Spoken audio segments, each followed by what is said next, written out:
In the low-ceilinged canteen deep underground, the lunch queue jerked slowly forward. The room was already very full and deafeningly noisy. From the grill at the counter, the steam of stew came pouring forth, with a sour metallic smell which did not quite overcome the fumes of Victory gin. On the far side of the room there was a small bar, a mere hole in the wall, where gin could be bought at 10 cents the large nip. "Just the man I was looking for," said a voice at Winston's back. He turned round. It was his friend Sim, who worked in the research department. Perhaps friend was not exactly the right word. You did not have friends nowadays, you had comrades. But there were some comrades whose society was pleasanter than that of others. Sim was a philologist, a specialist in newspeak. Indeed, he was one of the enormous team of experts now engaged in compiling the 11th edition of the Newspeak Dictionary. He was a tiny creature, smaller than Winston, with dark hair and large protuberant eyes, at once mournful and derisive, which seemed to search your face closely when he was speaking to you. "I wanted to ask you whether you've got any razor blades," he said. "Not one," said Winston, with a sort of guilty haste. "I've tried all over the place. They don't exist any longer." Everyone kept asking you for razor blades. Actually, he had 2 unused ones, which he was hoarding up. There had been a famine on them for months past. At any given moment there was some necessary article that the party shops were unable to supply. Sometimes it was buttons, sometimes it was darning wool, sometimes it was shoelaces, and at present it was razor blades. You could only get a hold of them, if at all, by scrounging more or less furtively on the free market. "I've been using the same blade for 6 weeks," he added untruthfully. The queue gave another jerk forward. As they halted, he turned and faced Sim again. Each of them took a greasy metal tray from a pile at the edge of the counter. "Did you go and see the prisoners hanged yesterday?" said Sim. "I was working," said Winston indifferently. "I shall see it on the flicks, I suppose." "A very inadequate substitute," said Sim. His mocking eyes roved over Winston's face. "I know you," the eyes seemed to say. "I see through you. I know very well why you didn't go to see the prisoners hanged." In an intellectual way, Sim was venomously orthodox. He would talk with a disagreeable gloating satisfaction of helicopter raids on enemy villages, the trial and confessions of thought criminals, the executions in the cellars of the Ministry of Love. Talking to him was largely a matter of getting him away from such subjects and entangling him, if possible, in the technicalities of newspeak, on which he was authoritative and interesting. Winston turned his head a little aside to avoid the scrutiny of the large dark eyes. "It was a good hanging," said Sim reminiscently. "I think it spoils it when they tie their feet together. I like to see them kicking, and above all, at the end, the tongue sticking right out. And blue, oh, it's quite a bright blue. That's the detail that appeals to me." "Next, please," yelled the white apron prole with the ladle. Winston and Sim pushed their trays beneath the grill. Onto each was dumped swiftly the regulation lunch. Metal pannikin of pinkish-gray stew, hunk of bread, cube of cheese, a mug of milkless Victory coffee, and 1 saccharin tablet. "There's a table over there under that telescreen," said Sim. "Let's pick up a gin on the way." The gin was served out to them in handleless china mugs. They threaded their way across the crowded room and unpacked their trays onto a metal-topped table, on one corner of which someone had left a pool of stew, a filthy liquid mess that had the appearance of vomit. Winston took up his mug of gin, paused for an instant to collect his nerve, and gulped the oily-tasting stuff down. When he had winked the tears out of his eyes, he suddenly discovered that he was hungry. He began swallowing spoonfuls of the stew, which, in among its general sloppiness, had cubes of spongy pinkish stuff, which was probably a preparation of meat. Neither of them spoke again until they had emptied their pannikins. From the table at Winston's left, a little behind his back, someone was talking rapidly and continuously, a harsh gabble almost like the quacking of a duck, which pierced the general uproar of the room. "How's the dictionary getting on?" said Winston, raising his voice to overcome the noise. "Slowly," said Sim. "I'm on the adjectives. It's fascinating." He had brightened up immediately at the mention of newspeak. He pushed his pannikin aside, took up his hunk of bread in one delicate hand and cheese in the other, and leaned across the table so as to be able to speak without shouting. "The 11th edition is the definitive edition," he said. "We're getting the language into its final shape, the shape it's going to have when nobody speaks anything else. When we've finished, people like you will have to learn it all over again. You think, I dare say, that our chief job is inventing new words, but not a bit of it. We're destroying words, scores of them, hundreds of them, every day. We're cutting the language down to the bone. The 11th edition won't contain a single word that will become obsolete before the year 2050. He bit hungrily into his bread and swallowed a couple of mouthfuls, then continued speaking with a sort of pedant's passion. His thin, dark face had become animated, his eyes had lost their mocking expression and grown almost dreamy. "It's a beautiful thing, the destruction of words. Of course, the great wastage is in the verbs and adjectives, but there are hundreds of nouns that can be got rid of as well.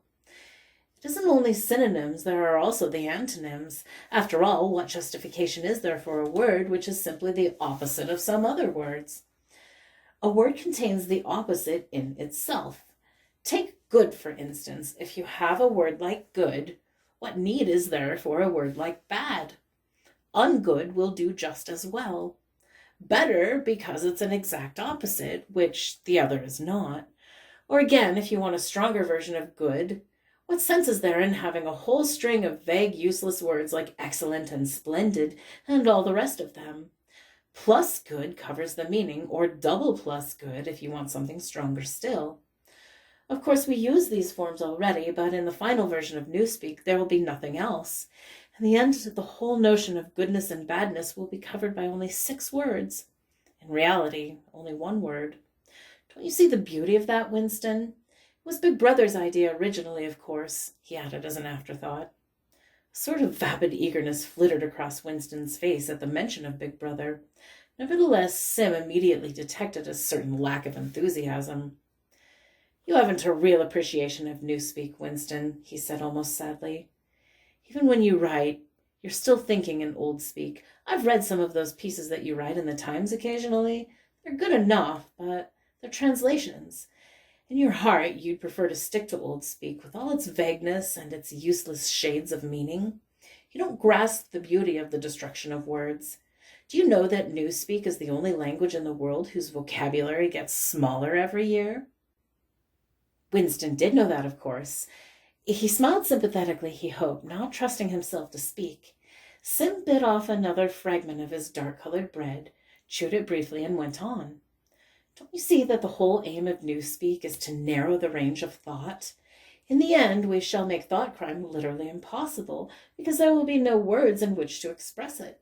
Every concept that can ever be needed will be expressed by exactly 1 word, with its meaning rigidly defined and all its subsidiary meanings rubbed out and forgotten. Already in the 11th edition, we're not far from this point, but the process will still be continuing long after you and I are dead. Every year, fewer and fewer words, and the range of consciousness always a little smaller. Even now, of course, there is no reason or excuse for committing thought crime. It's merely a question of self-discipline, reality control. But in the end, there won't be any need even for that. The revolution will be complete when the language is perfect. Newspeak is Ingsoc, and Ingsoc is Newspeak," he added with a sort of mystical satisfaction. "Has it ever occurred to you, Winston, that by the year 2050, at the very latest, not a single human being will be alive who could understand such a conversation as you and I are having now?" "Except," began Winston doubtfully, and then he stopped. It had been on the tip of his tongue to say, "except the proles," but he checked himself, not feeling fully certain that this remark was not in some way unorthodox. Sim, however, had divined what he was about to say. "The proles are not human beings," he said carelessly. "By 2050, earlier probably, all real knowledge of old speak will have disappeared. The whole literature of the past will have been destroyed. Chaucer, Shakespeare, Milton, Byron, they'll exist only in Newspeak versions, not merely changed into something different, but actually changed into something contradictory of what they used to be." He Even the literature of the party will change. Even the slogans will change. How could you have slogans like freedom is slavery when the concept of freedom has been abolished? The whole climate of thought will be different. In fact, there will be no thought as we understand it now. Orthodoxy means not thinking, not needing to think. Orthodoxy is unconsciousness. One of these days, thought Winston with sudden deep conviction, Sim will be vaporized. He is too intelligent, he sees too clearly and speaks too plainly. The party does not like such people. One day he will disappear. It is written in his face. Winston had finished his bread and cheese. He turned a little sideways in his chair to drink his mug of coffee. At the table on the left, the man with the strident voice was still talking remorselessly away. A young woman, who was perhaps his secretary, and who was sitting with her back to Winston, was listening to him and seemed to eagerly be agreeing with everything that he said. From time to time, Winston caught some such remark as, "I think you're so right. I do so agree with you," uttered in a youthful and rather silly feminine voice. But the other voice never stopped for an instant, even when the girl was speaking.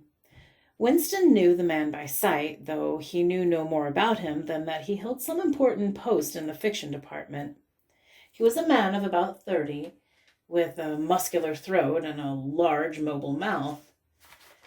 His head was thrown back a little, and because of the angle at which he was sitting, his spectacles caught the light and presented to Winston two blank discs instead of eyes.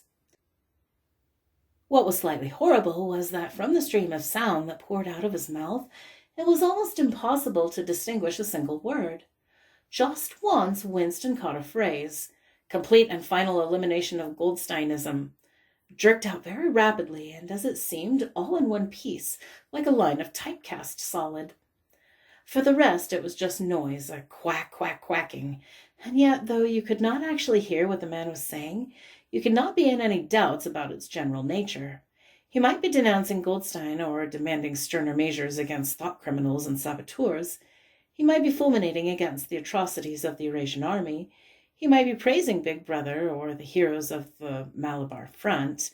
It made no difference. Whatever it was, you could be certain that every word of it was pure orthodoxy, pure Ingsoc.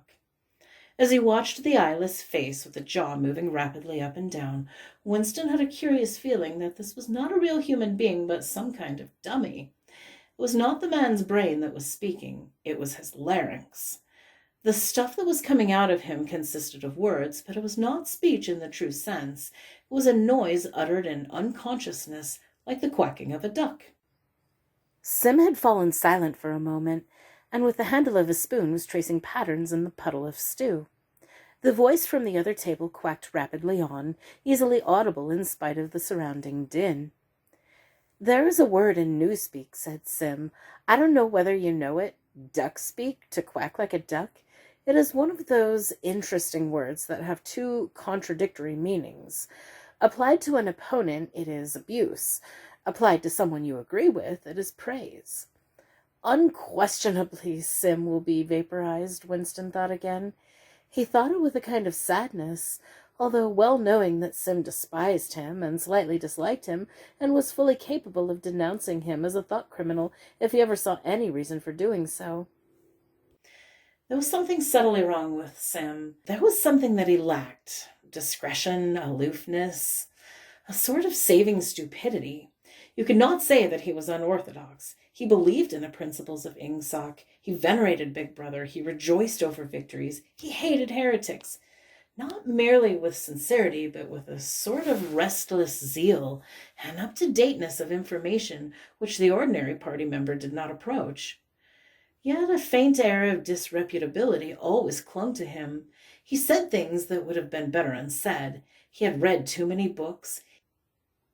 He frequented the Chestnut Tree Cafe, haunt of painters and musicians.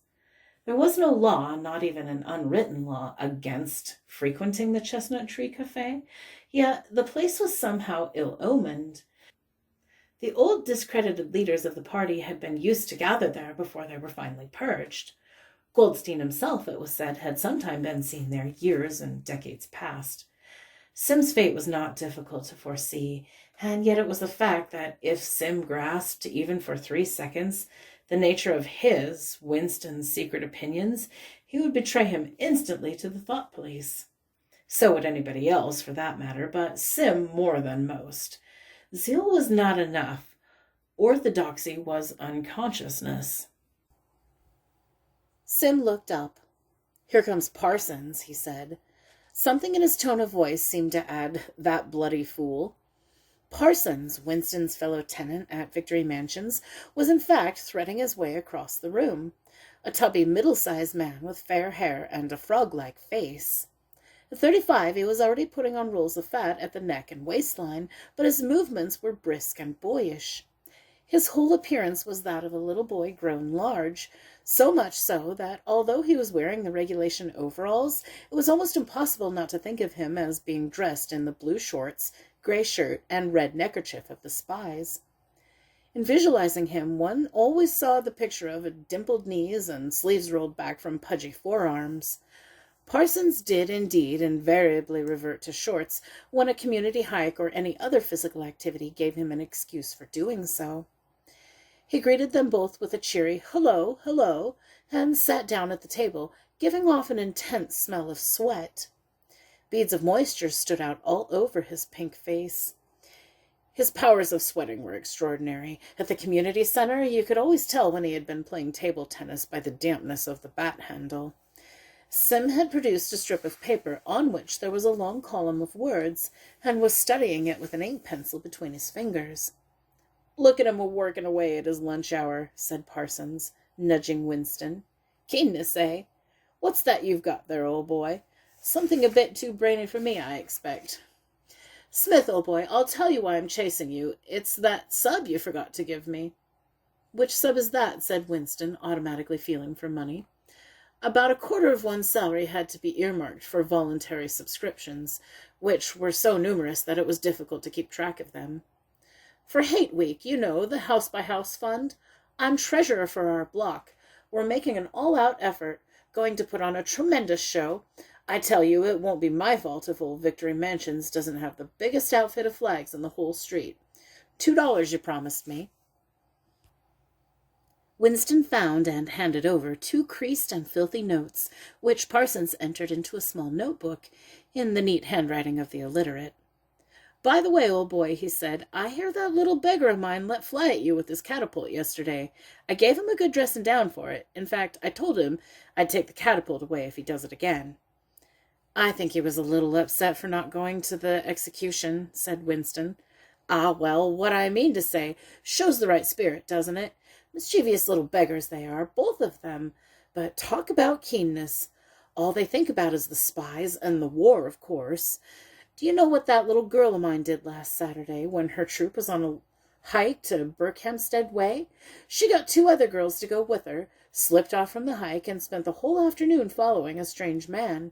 Then she kept on his tail for 2 hours, right through the woods, and then, when she got to Amersham, handed him over to the patrols."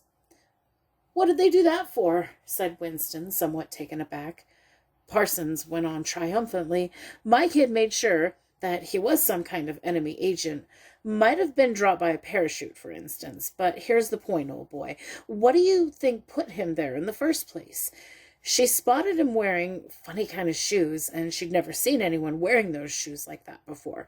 So the chances were that he was a foreigner. Pretty smart for a nipper of 7, eh?" "What happened to the man?" said Winston. "Ah, well, that I couldn't say, of course, but I wouldn't be altogether surprised if—" Parsons made the motion of aiming a rifle and then clicked his tongue for the explosion. "Good," said Sim abstractedly, without looking up from his strip of paper. "Of course, we can't afford to take chances," agreed Winston dutifully. "What I mean to say is there's a war on," said Parsons. As though in confirmation of this, a trumpet call floated from the telescreen just above their heads. However, it was not the proclamation of a military victory this time, but merely an announcement from the Ministry of Plenty. "Comrades!" cried an eager, youthful voice. "Attention, comrades! We have glorious news for you. We have won the battle for production. Returns now completed of the output of all classes of consumption goods shows that the standard of living has risen by no less than 20% over the past year. All over Oceania this morning there were irrepressible, spontaneous demonstrations where workers marched out of factories and offices and paraded through the streets with banners voicing their gratitude to Big Brother for the new happy life which his wise leadership has bestowed upon us. Here are some of these completed figures. Foodstuffs. The phrase "our new happy life" recurred several times. It had been a favorite of late with the Ministry of Plenty. Parsons, his attention caught by the trumpet call, sat listening with a sort of gaping solemnity, a sort of edified boredom. He could not follow the figures, but he was aware that they were in some way a cause for satisfaction. He had lugged out a huge and filthy pipe, which was already half full of charred tobacco. With the tobacco ration at 100 grams a week, it was seldom possible to fill a pipe to the top. Winston was smoking a Victory cigarette, which he held carefully horizontal. The new ration did not start till tomorrow, and he only had 4 cigarettes left. For the moment he had shut his ears to the remote noises, and was listening to the stuff that streamed out of the telescreen. It appeared that there had even been demonstrations to thank Big Brother for raising the chocolate ration to 20 grams a week. And only yesterday he reflected that it had been announced that the ration was to be reduced to 20 grams a week. Was it possible that they could swallow that after only 24 hours? Yes, they swallowed it. Parsons swallowed it easily, with the stupidity of an animal. The eyeless creature at the other table swallowed it fanatically, passionately, with a furious desire to track it down, denounce and vaporize anyone who should suggest that last week's ration had been 30 grams. Sim, too, in some more complex way, involving double-think, Sim swallowed it. Was he, then, alone in his possession of a memory? The fabulous statistics continued to pour out over the telescreen. As compared with last year, there was more food, more clothes, more houses, more furniture, more cooking pots, more fuel, more ships, more helicopters, more books, more babies, more of everything except disease, crime, and insanity. Year by year and minute by minute, everybody and everything was whizzing rapidly upwards. As Sim had done earlier, Winston had taken up his spoon and was dabbling in the pale-colored gravy that dribbled across the table, drawing a long streak out of it into a pattern. He meditated resentfully on the physical texture of life. Had it always been like this? Had food always tasted like this? He looked around the canteen, a low-ceilinged, crowded room, its walls grimy from the contact of innumerable bodies, battered metal tables and chairs, placed so close together that you sat with elbows touching, bent spoons, dented trays, coarse white mugs, all surfaces greasy, grime in every crack, and a sourish composite smell of bad gin and bad coffee and metallic stew and dirty clothes. Always in your stomach and in your skin there was a sort of protest, a feeling that you had been cheated of something that you had a right to. It was true that he had no memories of anything greatly different. In any time that he could accurately remember, there had never been quite enough to eat. One had never had socks or underclothes that were not full of holes. Furniture had always been battered and rickety, rooms underheated, tube trains crowded, houses falling to pieces, bread dark-colored, tea a rarity, coffee filthy tasting, cigarettes insufficient, nothing cheap and plentiful except synthetic gin. And though, of course, it grew worse as one's body aged, was it not a sign that this was not the natural order of things? If one's heart sickened at the discomfort and dirt and scarcity, the interminable winters, the stickiness of one's socks, the lifts that never worked, the cold water, the gritty soap, the cigarettes that came to pieces, the food with its strange evil tastes, why should one feel it to be intolerable unless one had some kind of ancestral memory that things had once been different? He looked round the canteen again. Nearly everyone was ugly, and would have still been ugly even if dressed otherwise than in the uniform blue overalls. On the far side of the room, sitting at a table alone, a small, curious, beetle-like man was drinking a cup of coffee, his little eyes darting suspicious glances from side to side. How easy it was, thought Winston, if you did not look about you, to believe that the physical type set up by the party was an ideal, Tall, muscular youths and deep-bosomed maidens, blonde-haired, vital, sunburnt, carefree, existed and even predominated. Actually, so far as he could judge, the majority of people in Airstrip 1 were small, dark, and ill-favored. It was curious how the beetle-like type proliferated in the ministries. Little dumpy men growing stout very early in life, with short legs, swift, scuttling movements, and fat, inscrutable faces with very small eyes. It was that type that seemed to flourish best under the domination of the party. The announcement from the Ministry of Plenty ended on another trumpet call and gave way to tinny music. Parsons stirred to vague enthusiasm by the bombardment of figures and took his pipe out of his mouth. "The Ministry of Plenty has certainly done a good job this year," he said with a knowing shake of his head.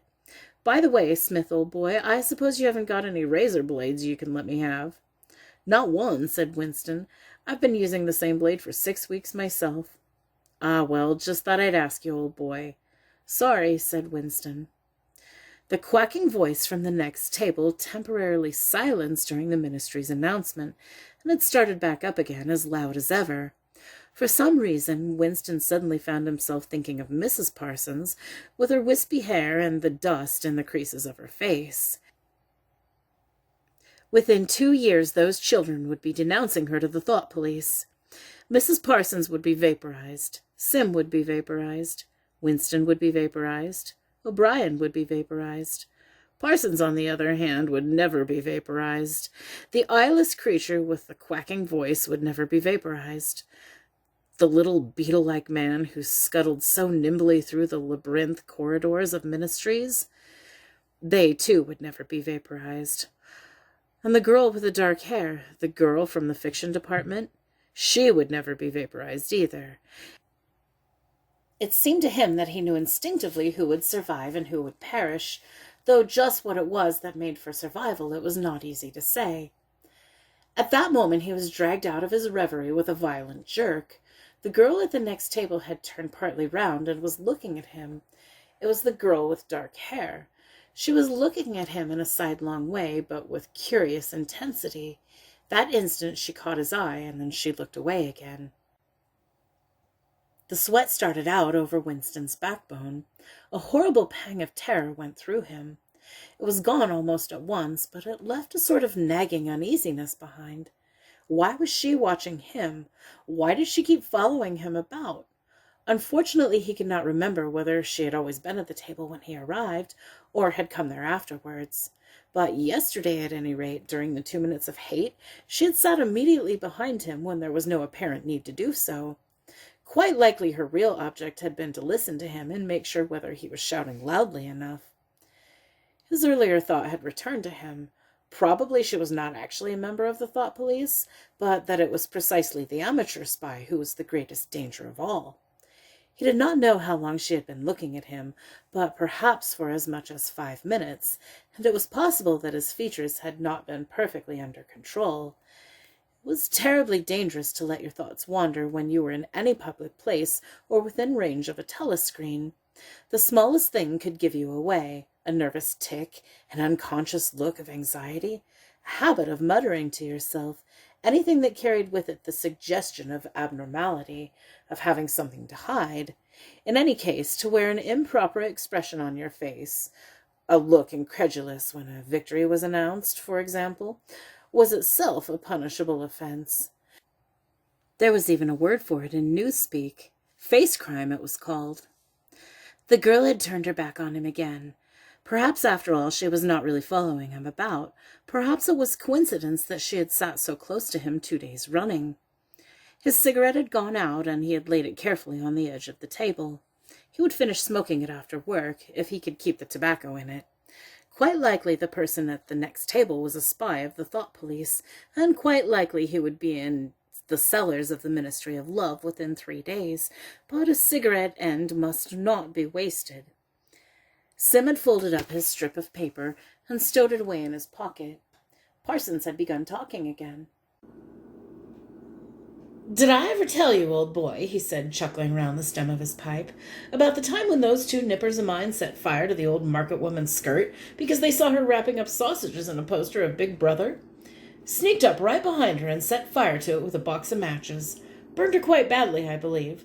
Little beggars, eh? But keen as mustard. That's a first-rate training they're giving 'em in the spies nowadays. Better than in my days, even. What do you think's the latest thing they're served them out with? Ear trumpets for listening through keyholes. My little girl brought one home just the other night, tried it out on our sitting-room door, and reckoned she could hear twice as much as with her ear to the hole. Of course, it's only a toy, mind you. Still gives 'em the right idea, eh?" At this moment the telescreen let out a piercing whistle. It was the signal to return to work. All three men sprang to their feet to join in the struggle round the lifts, and the remaining tobacco fell out of Winston's cigarette.